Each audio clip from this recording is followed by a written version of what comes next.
You fall. You fall, start it up. You fall, start it up, buckle up. You fall, start it up, buckle up. Too high.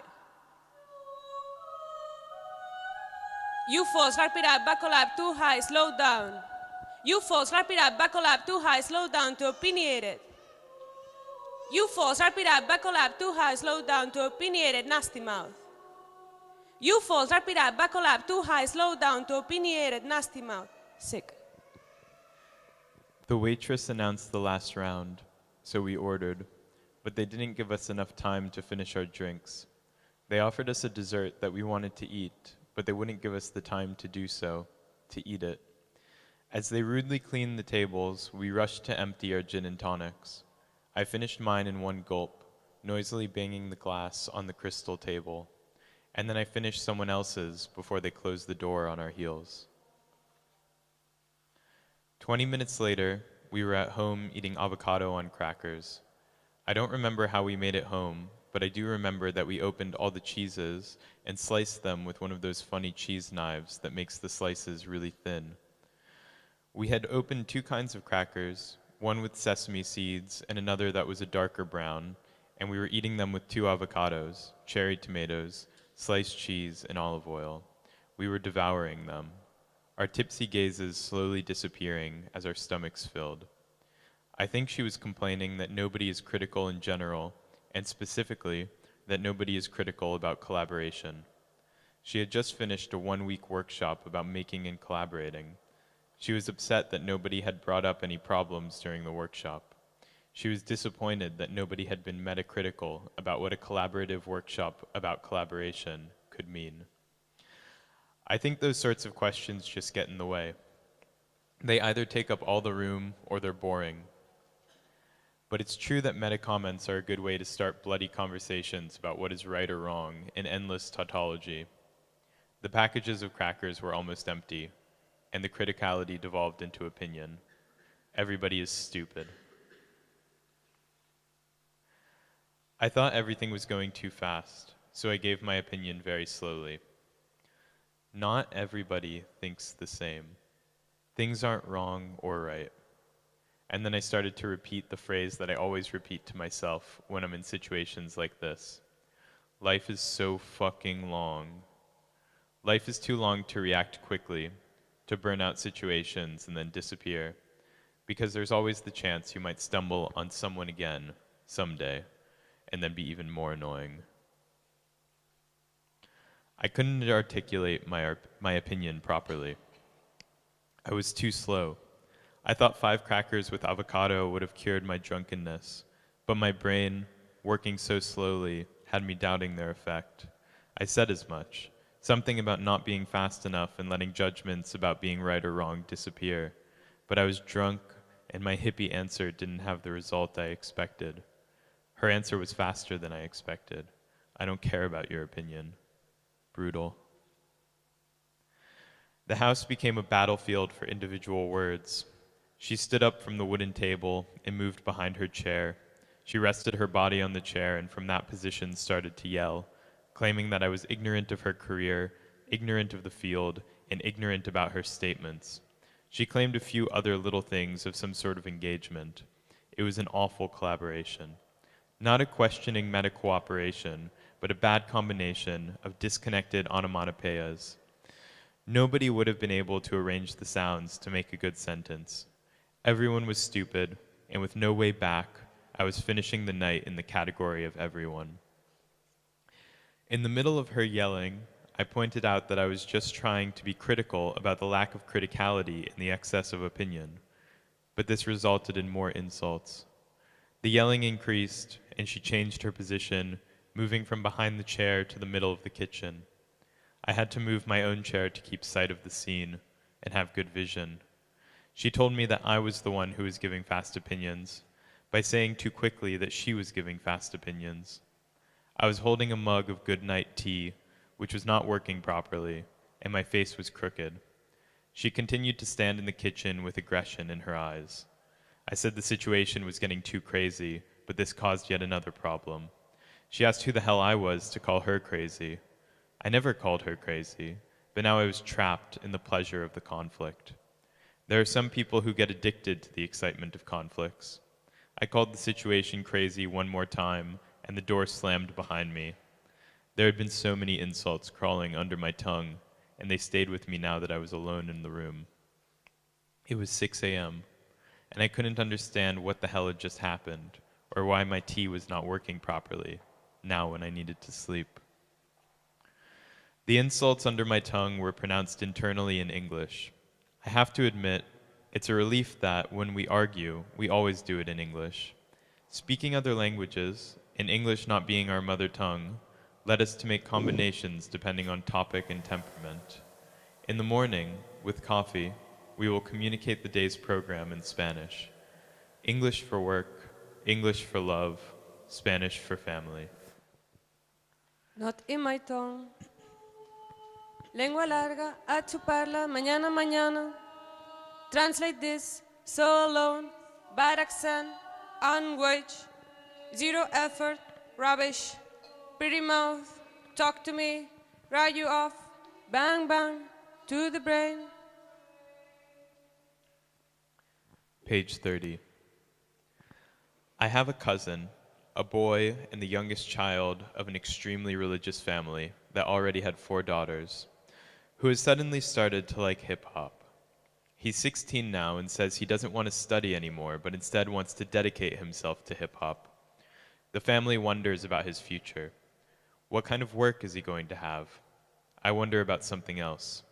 What happens if one day he starts to translate everything with Google Translate? But he's a 16-year-old kid with the internet. I'm the naive one here, for he has already surely translated all the lyrics of his favorite rappers. I have a theory that his interest in hip-hop is his way of making a counterattack on his context. In my opinion, he has found within the translated lyrics a perfect plan for liberating himself from all the sisters and all the religion. He will use the words he always wanted to use, but in a language his parents don't understand, so as to insult without the censors taking notice. I fantasize about it, this harmless, harmful mission. An ultra-Catholic kid using hip-hop to give injurious names with simple and repetitive music in the background. The family will stumble with the words and wonder where they went wrong. What is he trying to say? They took all the harmful words away from him, but now he has access to them again, and he wants to use them. With hip-hop in the background, I thought it was better to leave the house. I tend not to do this because my brain gets tired and annoyed around people I can't understand. And yet, I feel so happy not understanding what these people are saying. But I decided to take the tram anyway, as this country knows only how to rain. I get to the door, and the tram conductor tells me to hurry inside. I always try to sneak aboard, but they are so watchful that it's impossible. She tells me again to hurry up, and I get angrier and say, "Borda." I don't have space to move. The tram is packed. I don't know if she has understood me, but she looks at me pretty angrily for a second before looking down again, shaking her head in disapproval and sighing. Her sigh is her public declaration that she is giving up on the stupid situation.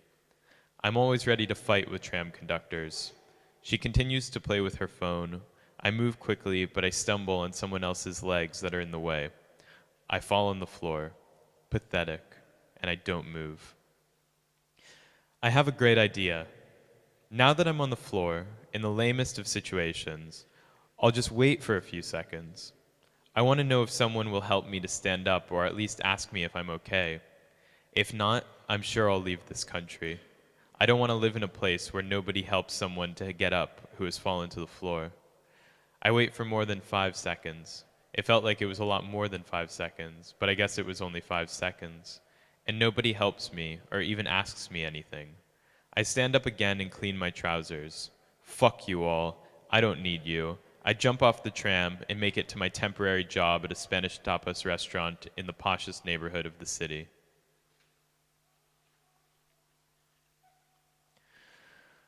It's a Spanish tapas bar, but I'm the only Spanish person there. The customers struggle, half blushing and half proud, to pronounce the traditional dishes, and I loved to stop them. I point at the dishes and name them aloud. As a waitress, I'm clumsy, but I dissolve my rage by running around the bar. The feeling of being occupied and employed saves me from an impending mood of self-flagellation, guilt, and frustrated leisure. The small wages I get become the only material that binds me in a center. In the kitchen, a Chinese choreographer cleans the dishes and sits on a stool reading philosophy when it's quiet. The other waiter calls the dishwasher basura, but it seems as if I'm the only one who understands what that means. He laughs as he says it, so I imagine he isn't trashing her. At the beginning, I thought it was pretty funny. I would be packing the forks and knives with napkins in a wicker basket, and I would hear, "Basura, basura," coming from the kitchen. And the waiter would come to the counter giggling, almost crying, and the Chinese girl would run behind him, giving him gentle punches. People would continue to eat, enjoying their tapas. The other night, the waiter, Basura, and I went dancing at a club. We arrived and a four-girl band was playing in silver costumes. The bassist wore a one-piece jumper. The guitarist, a Chanel-cut dress with short sleeves. The singer had fishnet stockings on with underwear on top, and a bra and collar with stripes that camouflaged the bra. And the last one, the drummer, was wearing a really short sleeveless dress and her feet were bare. The last one, the drummer, hypnotized me. She was absorbed in the music, looking off into some sort of horizon that wasn't us, staring nowhere, open-mouthed, head turned to one side, making her hair fall over half of her face, epileptic legs, shaking arms. She was incredibly beautiful. I repositioned myself to be in front of the horizon she was looking at. I couldn't make eye contact. Better, I could stare at her more. I was about to say to Basura how beautiful she was, but I changed my mind and just commented on how well she was playing. She really did play well. It must be annoying to be in a band and have people only comment on the clothes you wear and how good you look. They were mostly playing Iggy Pop covers and other songs we all knew and could sing along to. This disappointed me. I would much rather have listened to exotic lyrics, even something in Dutch, so that I could have projected whatever I wanted onto those beautiful mouths. I could have imagined the horizon and been part of it. That would have been much better than just singing along with the crowd. I'll never forget the lyrics I learned when I was a teenager. When the club closed, we had 2 bikes, but there were 3 of us. So I jumped on the back of one bike and let Basura have the other one to herself. When somebody is carrying me on a bike, I prefer to stand behind them. I can have my legs straight, hold myself up by grabbing the rider's shoulders with my hands, and even rest my chin on the driver's head. I think it's better for the one steering. It gives more stability, so it's less likely that we'll fall over. And it's better for me, too. From up there, I can see the whole street, and I feel like an ancient Roman commander as I dictate the way we should go, the obstacles we should pass, all the while knowing that I'm the one being carried and moved by the other.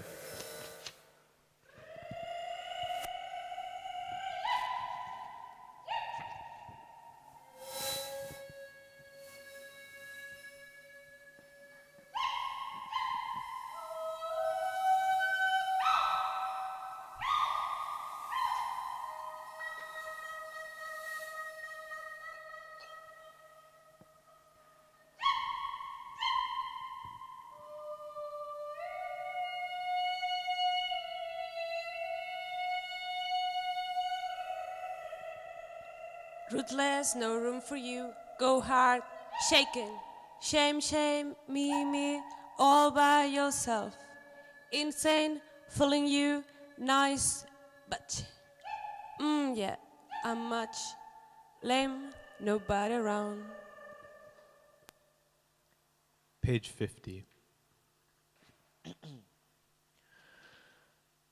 Home, home, home, temporary home, sublet home, place with stuff that isn't mine. I don't know the contents of the boxes under the bed in which I sleep. I didn't buy the sheets I use every night. The cat I share the bed with doesn't know my name. Home, home, home. I get home. I really need to pee, so I run to the bathroom, but it's occupied. They're having sex in the shower. Fuck them.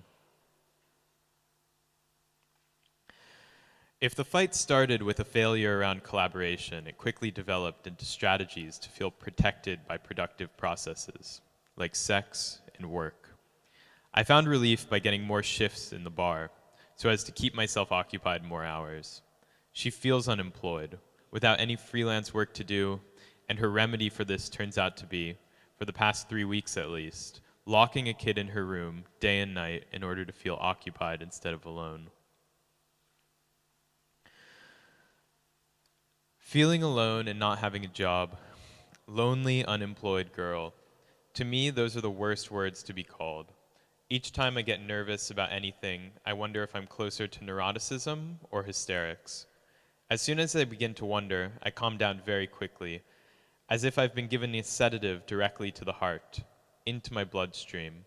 I calm down because I don't want to be called names, but because of my sudden calm, I'm called the same names again.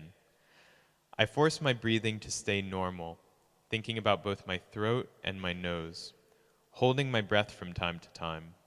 I start to fill up the boxes of my calendar with things I want to do, in rhymes and prose.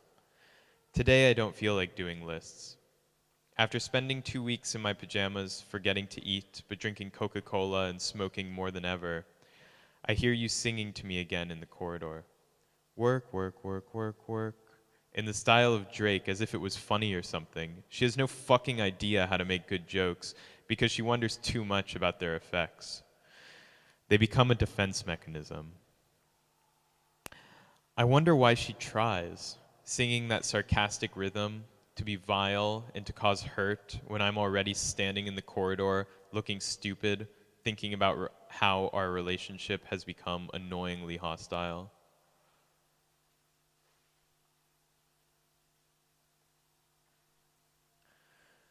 When not putting effort into collaboration or burning bridges, she spends the time that's left on herself, her diet, body, lifestyle, and 3 hours cooking porridge in the morning. If you have to spend so much time in the kitchen or running in the rain, it is because you can't stand your own thoughts or you don't know what to do with them. Because all this can be qualified as a disorder, it has a name, orthorexia nervosa. So the next time I see you cooking breakfast for 3 hours before going running, I will yell from my window, you are an orthorexia nervosa, as if it was an insult. I find people who invest in others clever. I'm afraid when I see little monster kids learning to say me. I imagine my future around them. I wouldn't mind if they would stay out of my life, but I worry that we will have to deal with all of these people once they become adults. Being alone is not the same as being by yourself, but things start to get confusing when you say you are discovering yourself by being alone and learning your own strengths and weaknesses, instead of by being out there and seeing what you can do with the things around you. But then, if you love learning about yourself so much, why can't you handle sleeping alone? You'll have anyone in your bed as long as you don't have to be alone, at least until the sun is up and you can go back to cooking porridge.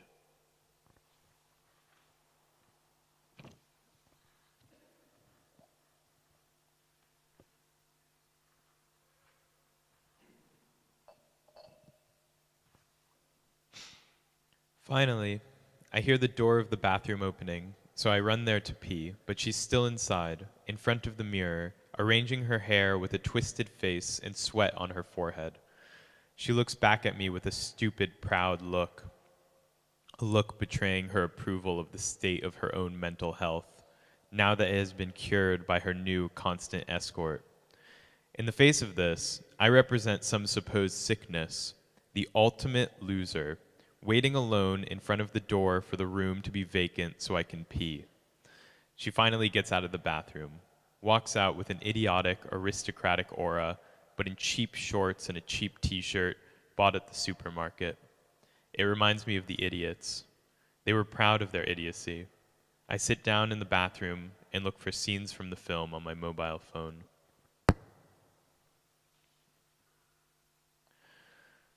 Pride makes the fool an idiot, but selfishness more so. I'm not making it up. The term has its roots in ancient Greece, where idiots were those who only focused on themselves. An idiot was a private person, a private citizen, a selfish individual who took no part in public life. Under Athenian democracy, public life was the democratic government of the polis, and an idiot was anyone who lacked the skills to be part of it, or was not interested in doing so. The term therefore stood in opposition to the public, as self-centeredness is opposed to the common, the community, the public good, politics. Idiot didn't have a pejorative meaning to begin with. At first it simply meant someone not participating in politics.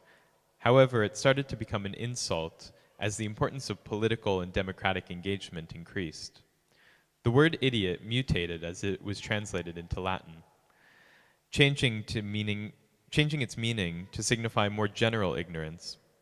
Now, the idiot was someone defined by a lack, a person with insufficient skills for public life, a layman.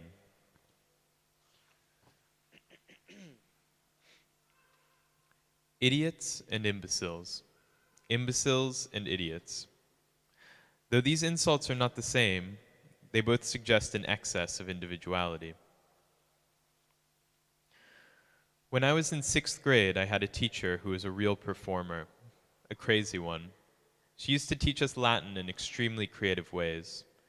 We would arrive to class, and she would be waiting for us, lying on the floor, and she would stay in that position to give the lecture, would stay until the class was finished. She also had some other peculiarities. When somebody gave her a wrong answer, she would open the window, dangle half of her body out, and start to yell, "Answer the question or I'll jump out the window." She used to press chalk to our foreheads, moving it in circles. She preferred to do that to girls with pretentious haircuts, until we answered something properly. She also used to give us good marks if we wore cool skater shoes. She was a funny-looking woman, too. She dressed like a skater, with big trousers, big t-shirts, and Vans. She was in her 60s and had short, shaved hair with a white stain at the front. She was always wearing different colored glasses. She used to love declaring to us that she was a lesbian, a Christian, and a nun. Her name was, I don't know if she's still alive, Trike.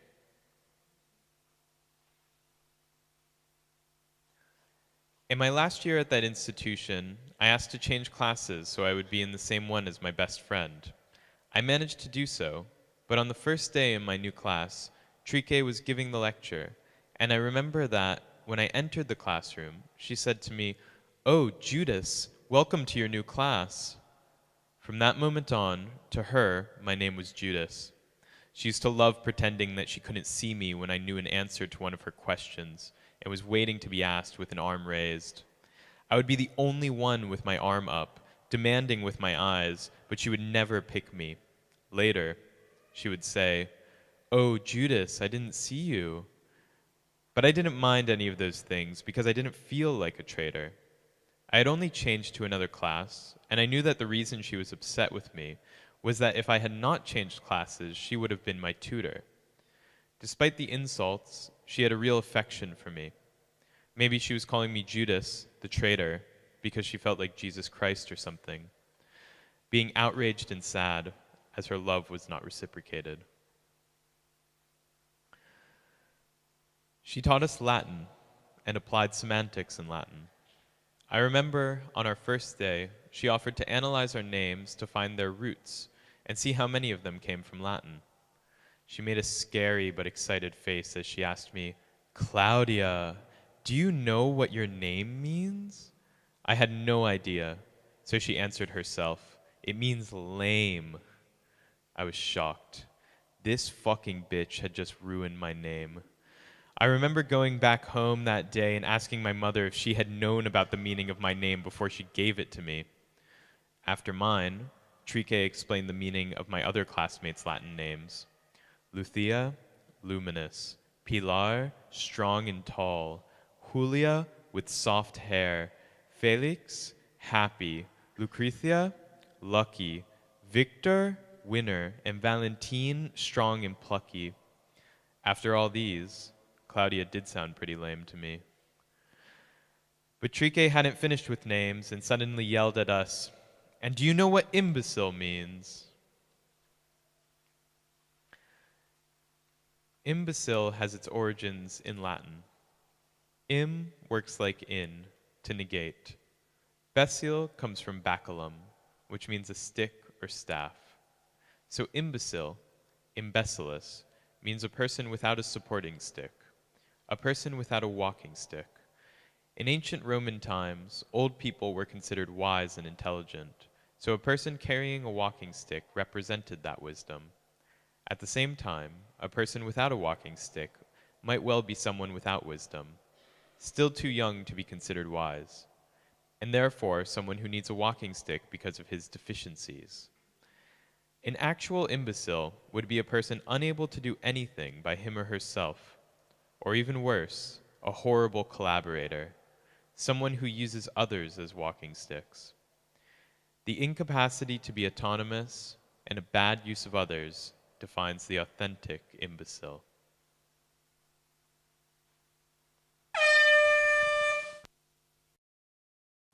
Bueno, estamos así como en las terrazas, ¿no? Como de costumbre. Y pues se va juntando más y más gente, ¿no? Entonces al principio estamos como solo pues 4 personas, ¿no? Y tenemos como 2 mesas en las terrazas. Y poco a poco pues va viniendo como más y más gente, ¿no? Y entonces como se van juntando más mesas, y entonces como vamos empujando un poco a los demás que están en las otras mesas, en las terrazas, y les vamos como sacando espacio, ¿no? Entonces hasta al final, que ya están un poco cansados, ¿no? De que vayamos como ocupando todo este espacio de la terraza, ¿no? Y es como su lugar, y ya les sacamos como a la que se levantan sacamos como sus mesas ya, y también como las juntamos con las nuestras, y al final somos como, pues ya somos como 8 o 9, ¿no? Y entonces como al final empezamos como a construir como castillos con esas mesas, que siempre son estas mesas que parecen como muy pesadas, ¿no? De metal, pero luego son súper ligeras, ¿no? Las puedes como juntar muy bien. Entonces al final como creamos como L's y T's en las terrazas y somos ya como un montón, ¿no? Y pido la cerveza más barata. Y todo el mundo pide lo mismo, menos alguien que quiere empezar más fuerte. Y con las cervezas nos dan esos mix de frutos secos, ¿no? Que hay en los platitos. Entonces nos traen como las bebidas, nos traen como los platitos. Y en los platitos pues hay siempre como los cacahuetes, ¿no? Y los quicos y los garbanzos y tal. Y está bien de tener los platitos con los mix de frutos secos, ¿no? Porque entonces como si alguien está diciendo más chorradas, ¿no? Si alguna frase es como más aburrida, pues puedes dedicarte, ¿no? a separar los garbanzos secos, ¿no? Que a nadie realmente le gustan, ¿no? Pero igualmente los insisten en ponerlos ahí. Entonces puedes ir como separándolos, ¿no? Y puedes ir comiendo como tranquilamente los cacahuetes y los quicos, ¿no? Y dejar los garbanzos ahí en el platito. Pero realmente, si te das cuenta de lo que estás haciendo, es casi mejor coger un puñado, ¿no? De frutos secos, de mix, y dejártelos en la palma de tu mano y separarlos de la palma de tu mano y no del platito, ¿no? Porque estás como tocándolo todo, ¿no? Con el platito y tus dedos y los garbanzos. Bueno, somos como 11 esta noche y de repente alguien abre una grieta en una lata. Yo abro una pequeña grieta en una lata que hay en la mesa. Gotea despacio, se vacía. Mancho la mesa y la ropa y me evaporo. Después de mis movimientos grito, ¡vámonos! Y todos gritamos, ¡vámonos! Y hago así como un triángulo con mis dedos y todos creamos un triángulo con nuestros pulgares y nuestros índices y nos lo llevamos delante de la frente y gritamos otra vez.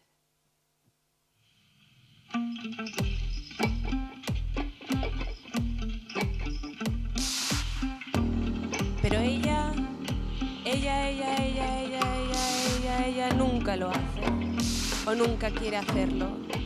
Y yo pienso, todos pensamos, si no quiere hacerlo, es que es una extraña. A nosotros se nos vuelve una extraña y es ella quien se daña con rabia, furia, ira como escupir y pienso, si quieres quemarte, quema sola, pienso eso. Y sola se quema.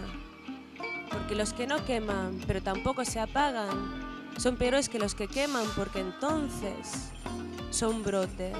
Y en cualquier momento pueden empezar a quemar. De repente, alguien escupe en un vaso. Yo escupo en un vaso que hay en la mesa. Entra dentro del vaso. Mi escupitajo está en el vaso. Me diluyo entre el líquido y ya no se me ve. Después de mis movimientos grito ¡Ella, ella! Y todos gritamos ¡Ella, ella! Y hago así como un triángulo y todos hacemos como un triángulo con nuestros pulgares y nuestros índices y nos lo llevamos delante de la frente y gritamos otra vez. Pero ella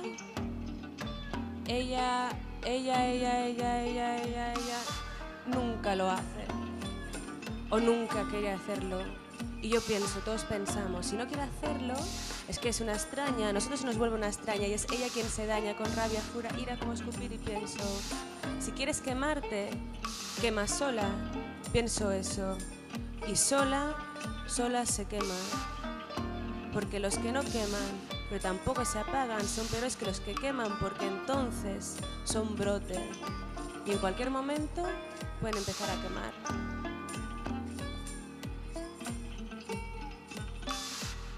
De repente, alguien echa el aliento en la cara de otro.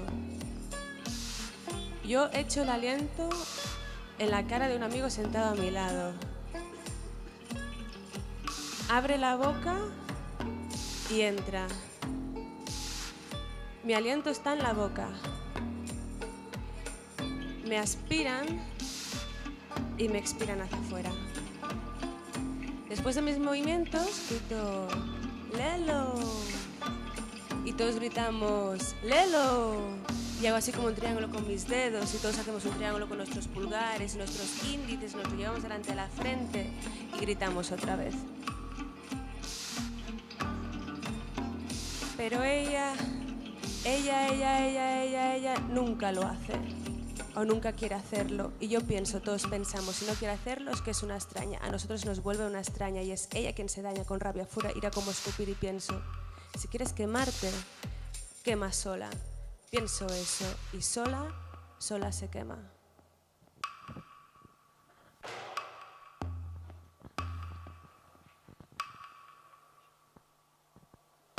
Hay palabras que aparecen crípticas para unos, pero que funcionan como detonantes para otros, que generan terreno común, y solo los que comparten este terreno proporcionan una respuesta adecuada. Bromas que generan comunidad, aunque siempre habrá quienes no las entiendan. Así, algunas bromas internas quedan dentro y algunas se integran desde fuera. Hay algunas bromas internas que nacen de movimientos internos y solo pueden entenderse desde dentro.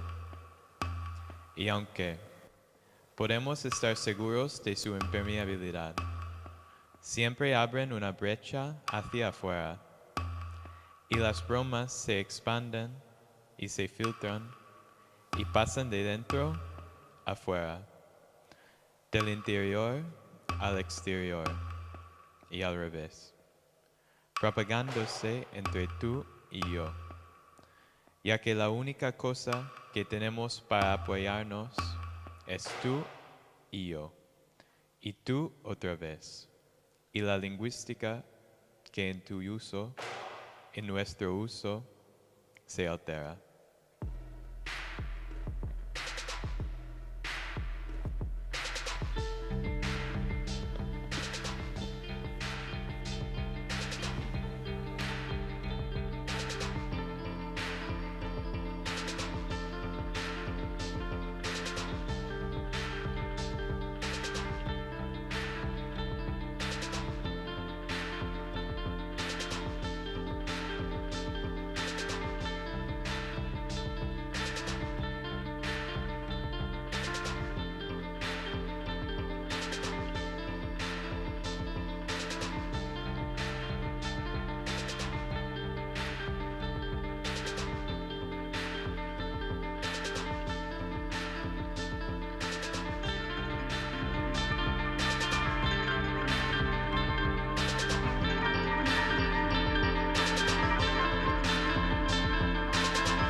So I had just left the cinema and I was the first person outside and was waiting for somebody else to come outside that I could ask for a cigarette. And a guy comes out and he's rolling one and I approach him and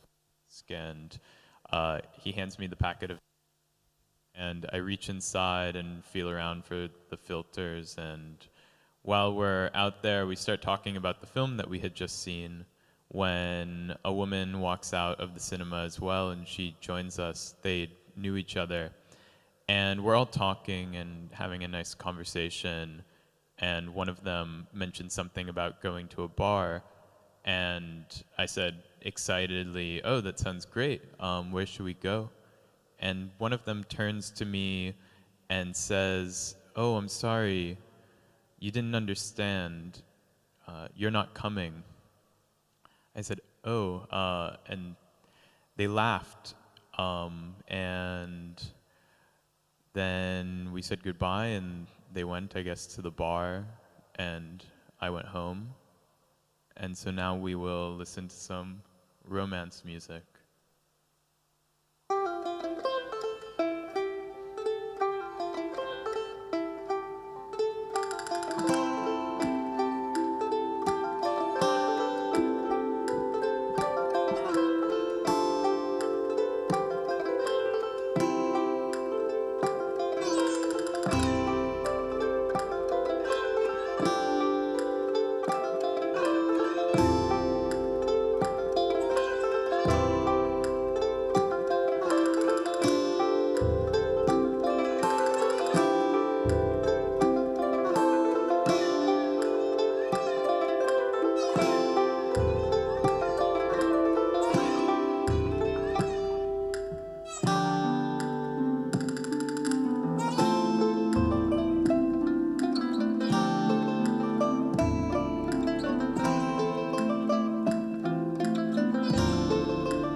Yes.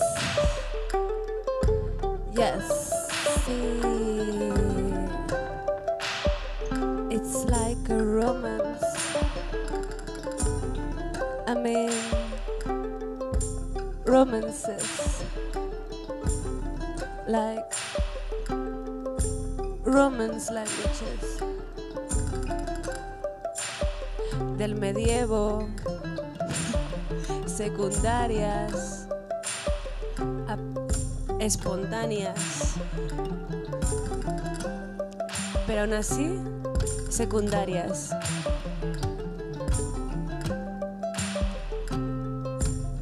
Y el latín clásico entonces sería como tu inglés, vehicular, aprendido, nada romance. Y mi lengua epistemológicamente vulgar, entonces sería muy romance. Así como para ti y para mí, solo para nosotros. Pero cada vez es menos romance. La vulgar, digo, y la vehicular, cada día más. Sí. Yes. Sí. Romance lips. Romance tongues. Romance hands. Romance. Toc toc.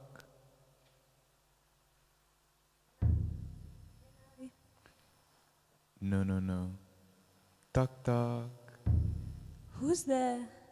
What do you call an angry princess who's just awakened from a long sleep? Slapping Beauty.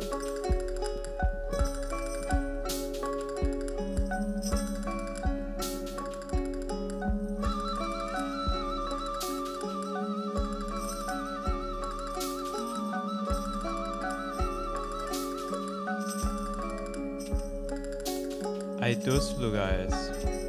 Un primer lugar donde la excitación aparecerá en las conversaciones que rodearán la ayuda. El dime y démonos. Adrenalina para fluir entre palabras de trabajo. ¿En qué andas? Aún no he podido ir a verlo. Estoy enfrascadísima en el tema. También será donde uno se preocupe porque no está siendo tocado. Tocado de forma deseable, digo aquí claro. Y un segundo lugar donde las conversaciones no serán tan estimulantes, serán más vacías de contenidos. Nos vemos a las 3, que es cuando hace más calor, yo también.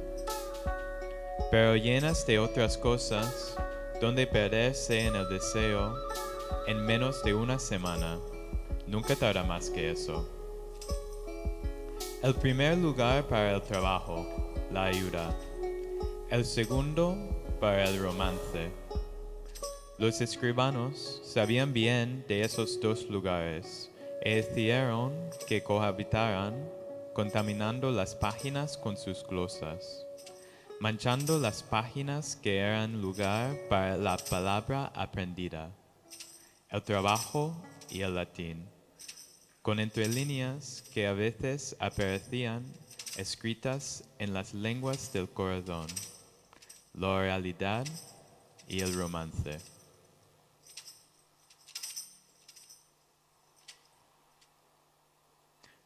Toc toc. ¿Quién hay? No, no, no. Toc toc. Who's there? What do you call an angry princess who's just awakened from a long sleep? Lonely bitch.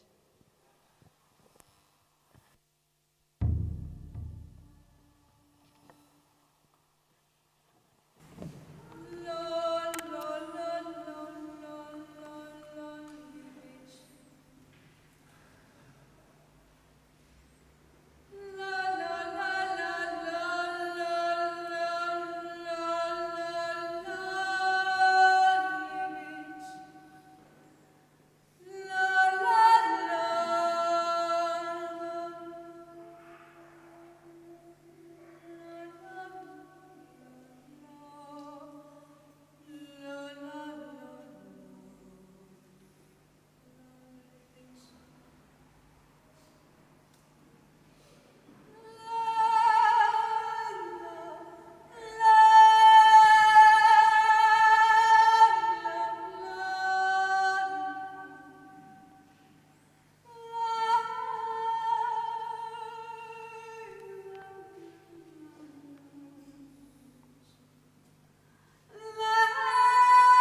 scared one she talks to, guess now me implicates you, and myself is inserted in you.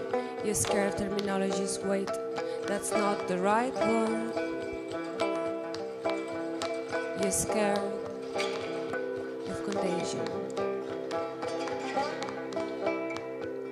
Ella escupe, no hace falta tocar, dice, habla. No soy agua de un vaso, dice. Me ha incluido, no soy incluido.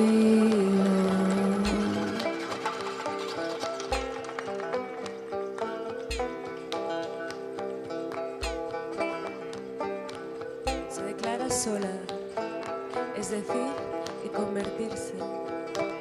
No es lo mismo si lo dijera otra, como si fuera una broma.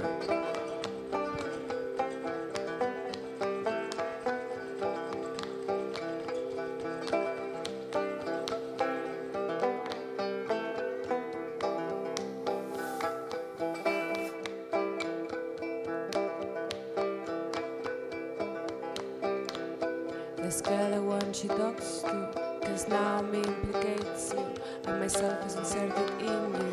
You're scared of terminologies, wait, that's not the right word. You're scared of contagion.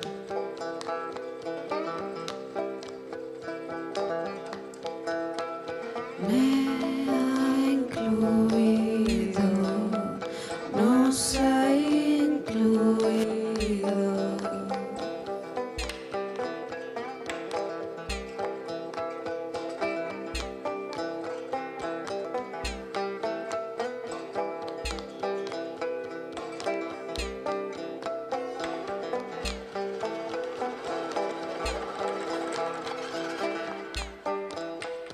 Todo se ha vuelto testigos, cómplices, causa y también solución. No es lo mismo si hubiera dejado los adjetivos a los demás para no volverse contagiosa. You're scared the one she talks to, 'cause now me implicates you, and myself is inserted in you. You're scared of terminologies, wait, that's not the right word. You're scared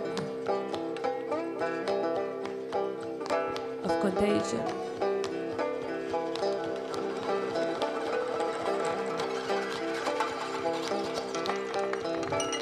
Me ha incluido.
When someone leaves the house, slamming the door from the blow, the door gets jammed, and when another tries to open it from within, she has to make such an effort that the body is pushed backwards by its own energy, by the blow. And by the time the door is open, the other has gone long ago. Not knowing in which direction, it's better to close the door again. Stay in the room, lie down on the couch, close the eyes, Concentrate, relax the body. And through the white noise of the street, one can create a way to travel out, remaining lying down.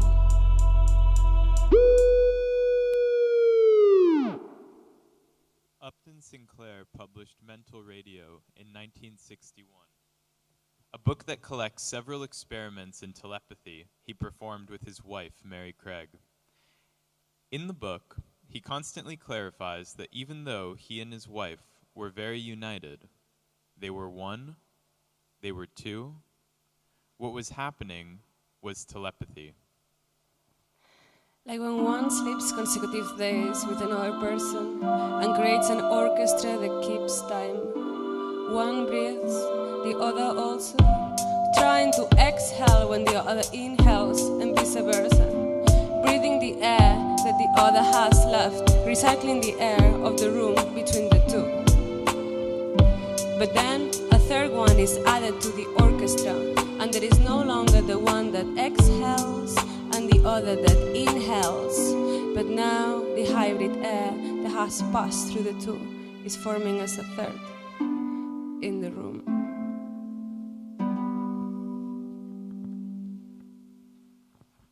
The book tells the couple's experiments, but most of the stories take place in their home, or rather, in their living room, on her couch, where Mary Craig is always lying down. And one imagines wood with strong smell, no wood but lack of ventilation, curtains drown dust between the sunbeams, dark grid sofa, velvetly crochet pillows. Or concrete floor, constant laundry stand without clothes but synthetic sand, aluminium frame windows, LED light system, white couch, polyester, scatter puffs. the narrative is divided between two spaces, Upton's and Mary's. Two spaces connected through Mary's telepathy. One space is constant, the other varies. Between A and B, A and C, A and D, etc. They do experiments. 1. He draws on a paper in his studio behind closed doors. She is on the sofa, at home, lying down, with her eyes closed, guessing what her husband has drawn in the adjacent room. 2. At work, he asks his secretary to draw on a paper. She is on the sofa, at home, lying down, with her eyes closed, guessing what her husband's secretary has drawn on the paper.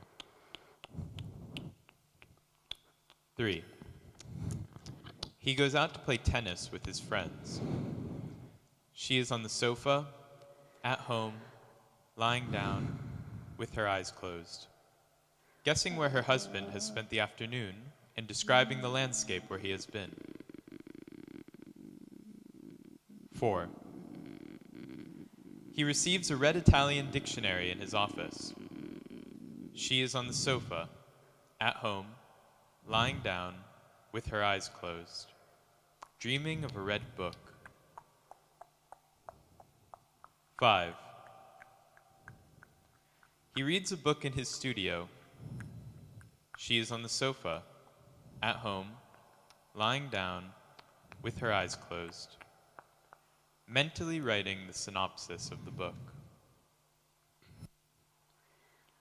Always from the sofa, constant architecture, interior, quiet, lying down, alone, in privacy, quiet, lying down, with a migraine. She dies and he publishes the book. For Mary Craig, communication doesn't reach public spaces. Waste thoughts are kept indoors, and it's not the language that speaks, but the emissions that one releases. The body is the only architecture. The thorax is not the room for speech, with no need for bodies around, no saliva, no skin.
scar on your hand that pumps the blood so it can be affected.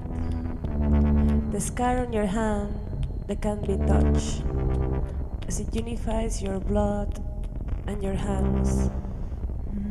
The scar on your hand is the connection between touching and pumping blood. The scar on your hand is the junction to be affected for those things yet to be said. Cracking the skin, licking blood and infections to create a new entrance, cracking without tongues. Cracking the skin, licking blood and infections to create a new entrance, cracking without tongues.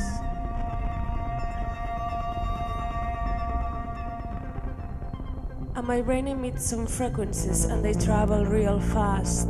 I'm an island, they go faster, broadcasting through the waves.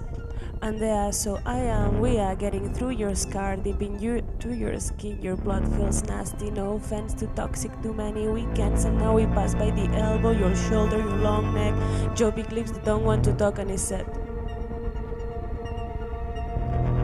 you shut up. Cracking the skin, licking blood and infections to create a new entrance, cracking without tongues.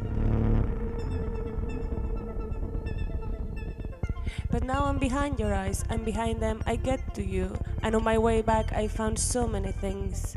The sky is shutting down because it gets burned out too. Rage has a color and it's red. People have red cars in the suburbs too. Rabbit blood stops the communication. Got a nasty blood, man. The girl is a stalker, but ain't any proof out there. But by being so long lying on bed, my head is full of blood and my mouth won't pronounce anything. My brain goes full on soliloquy.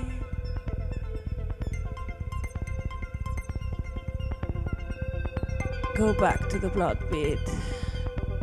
It's too emotionally sad. Cracking the skin, licking blood and infections to create a new entrance, cracking without tongues. Cracking the skin, licking blood and infections to create a new entrance, cracking without tongues.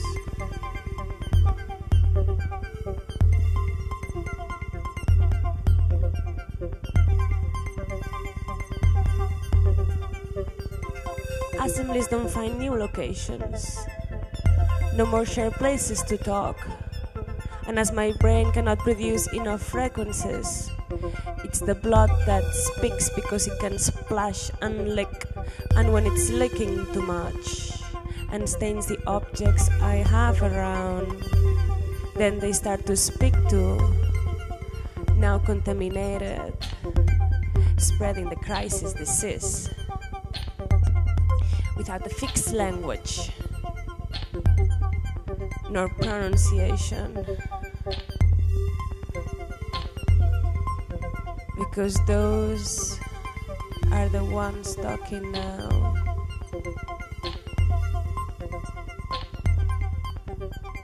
So now it's not me, now it's the waves, babes.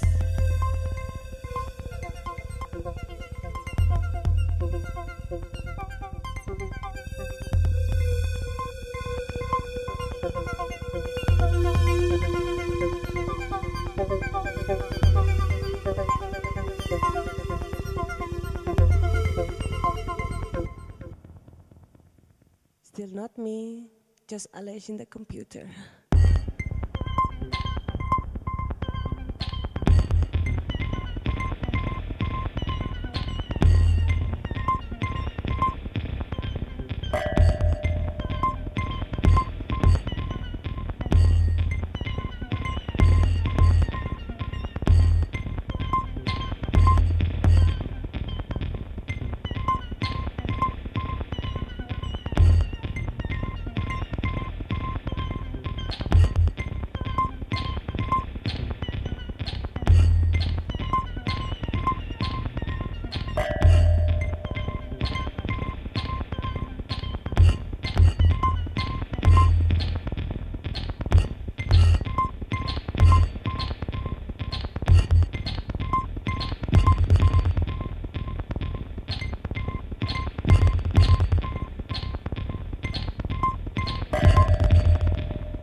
In Praise of Folly was written by Erasmus of Rotterdam in 1511, in first person, as if the fool was the one writing it, talking in feminine.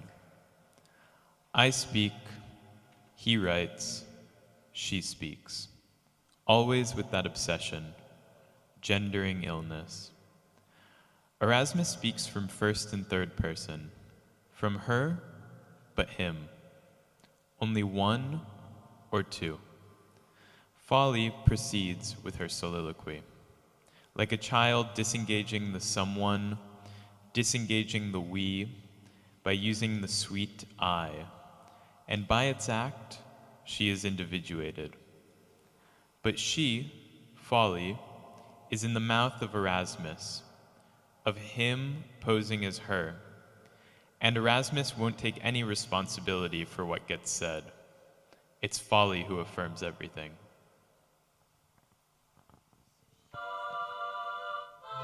And the one being fooled.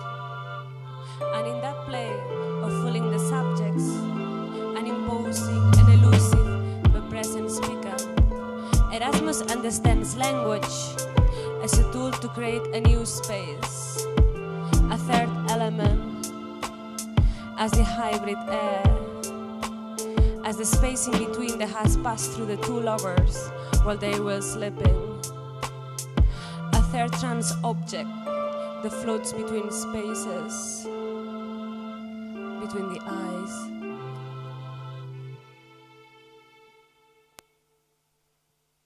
Folly emerges with words. 1. Folly, from Estultitia's mouth, becomes very hers, very crazy. 2. Folly is wisdom of life, resignation, and benevolent judgment, and very hers. 3. Folly is created with her own speech and loves to have an audience. 4. Folly is becoming while she talks. She's always working so hard. 5. Folly writes her monologue while reciting it, in front of a supposed public, in the common language, always in the common language.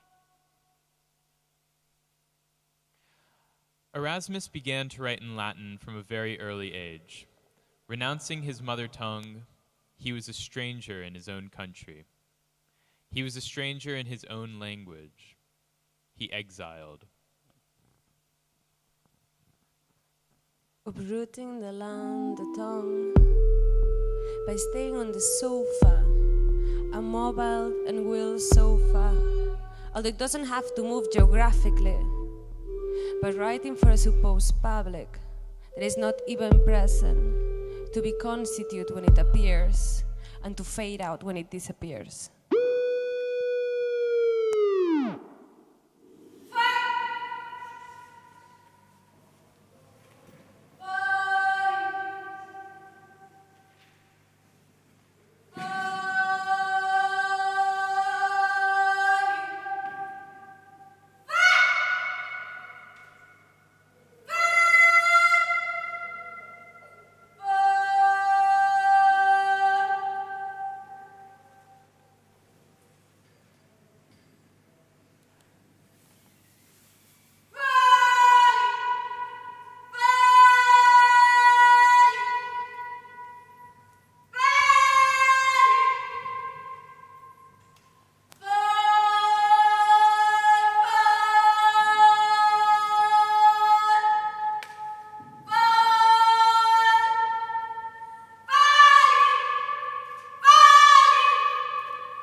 full that mobile, transportable bags. Not so stable, lickable racks, hard to condemn, elusive forever. Fools are follies are empty bags, bags like balls that swell with pleasure. Forget about the region. Something deep in the back ball, balls a back ball, balls a back ball, balls a back ball, balls a back ball, balls a hand in the back. Region. Something deep in the back ball, balls a back ball, balls a back ball, balls a back ball, balls a back ball, balls a back ball, balls a back ball, balls a back ball. Fools are follies are empty bags, bags like balls that swell with pleasure. Forget about the region. Something deep in the back ball, balls a back ball, balls a back ball, balls a back ball, balls a back ball, balls a back ball, balls a back ball, balls a back ball, balls a back ball, balls a back ball, balls a back ball, balls a back ball, balls a back ball, balls a back ball. Fools are follies are empty bags, bags like balls that swell with pleasure. Forget about the region. Fools are follies are empty bags, bags like balls that swell with pleasure. Speaker engaged, trying to fill that mobile, transportable bags. Not so stable, lickable racks, hard to condemn, elusive forever.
So this last part is dedicated to, well, not really dedicated, but somehow related to Neuralink, a company that has begun to investigate consensual telepathy since last spring. Consensual telepathy is presented by the company as a form of communication for the future, where the communication won't pass through intermediate processes, but will happen directly from brain to brain. Without written, nor oral language, without linguistics. And by that process, the third elements, the air that passes through both, the language, the bonding, the tongues, the rhythm, the tongues, the hybrid air, the two, the third, are now eliminated by the one-to-one. And the new subjects won't be constituted by common language, but by connected eyes.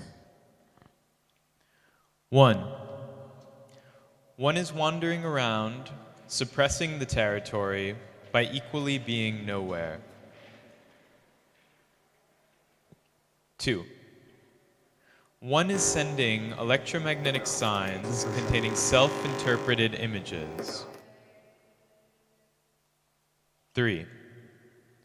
One decides not to use language anymore and starts to send frequencies to itself that can only be interpreted as data. 4. One cannot really be sure of being that one because it has never tried to identify itself with others. 5. One is every day more sure about its condition of one eye.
Sell your company thoughts to the private sector tax-free. Became more stable 24/7 sofa. Language data transfers lossy. For the Harry Potter fascism. Wizard hats help upgrade. Speech and typing all of data rate. I don't need eye contact. I will work from everywhere and nowhere. For the fastest generator of the global database. In my compression algorithm, with my tongue and my thumbs, there are still some roots yet to eliminate. But for fastest business, quantify my thoughts, mind controlling, pretty invasively. Silent speech communications, isolation processes, stay at home, don't find locations. The gathering means low numbers. One in a room quantifies the best. Speaking in tongues, lo solale all alone. Lying on the sofa, waiting for the shut up is said. Jumping from bed to bed, shut up is said.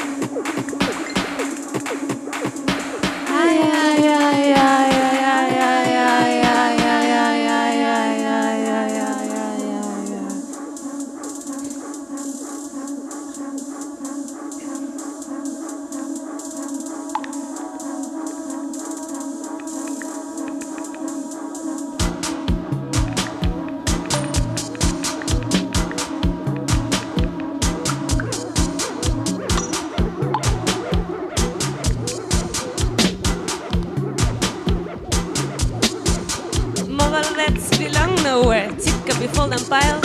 Therefore, the brooded son, okay, nobody smiled. Mobile beds belong nowhere, tip can be folded and piled. They're things for fools to get sucked into and become mild. Marble beds belong nowhere. Shit can be fall and pile. To click and send frequencies with the terror of the exile. Speaking in tongues, Rosalali all alone, lying on the sofa, waiting for the shut up is said. Shut up! Jumping from bed to bed, shut up is said. Shut up!